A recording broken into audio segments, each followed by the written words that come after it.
అసలు బంగ్లాదేశ్ భారతదేశం రావడానికే నిరాకరించినప్పుడు, బంగ్లాదేశ్‌కి చెందినటువంటి జర్నలిస్టులు ఇప్పుడు ఆ లైవ్ కవరేజ్ చేద్దామని ఏ విధంగా అక్రిడేషన్‌లు పెట్టుకుంటారు?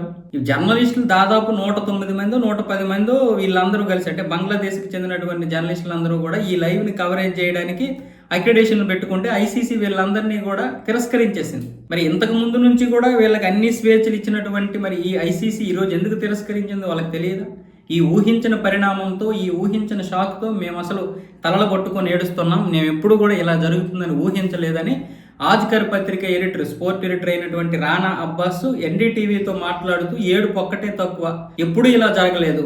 మా దేశం ప్రపంచ కప్ కంటే ముందే మేము అంటే 1999 కంటే ముందే మేము ఈ యొక్క ఈవెంట్‌ని కవర్ చేస్తున్నాం కదా! ఇలాంటి పరిస్థితులు ఎప్పుడూ మాకు రాలేదు. ఈ అక్రిడేషన్ తిరస్కరించింది ఐసీసీ. మీరేమైనా మాట్లాడతారా? అప్పుడు ఎన్డీటీవీ ఐసీసీలో ఉన్నటువంటి ఒక అధికారితో మాట్లాడుతూ ఆ దేశం గురించి మీకు తెలియనిదేముంది? మేము ఇక్కడ ఎన్ని చెప్పినా సరే బంగ్లాదేశ్ ఇక్కడ ఎందుకు పర్యటనకి రాలేదు? ఎందుకు రామని చెప్పింది?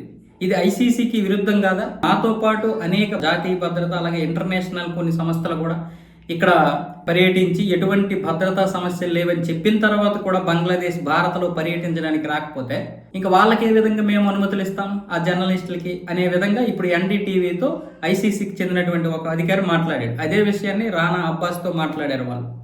అంటే తప్పు మీది కాదులేండి మాది అన్న విధంగా ఇప్పుడు జర్నలిస్టులు అందరూ కూడా మాట్లాడుతున్నారు. మరి అసలు మీరు ఇప్పుడు గట్టిగా మాట్లాడితే జర్నలిస్టులు అని లేదు, క్రికెటర్స్ అని లేదు, ఎవరినైనా చంపేస్తారు అక్కడ. అలాంటి మూర్ఖులు ఉన్నారు కాబట్టి ఇప్పుడు జర్నలిస్టులు అయినా సరే ఏం చేయలేరు. అయితే ఇప్పుడు ఒక 40 మందికి అంటే పరిమితికి మించకుండా 40 మందికి అక్రిడేషన్లు ఇచ్చే అవకాశాలు అయితే ఉన్నాయి. మరి దాని గురించి కూడా ఐసీసీ పరిశీలిస్తుంది.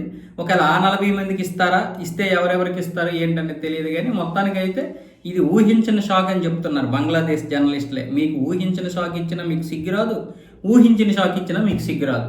మీరు పాకిస్తాన్ చెప్పిన మాట విన్నంత వరకు మీ దేశం సర్వనాశనం అయిపోవడం ఖాయం.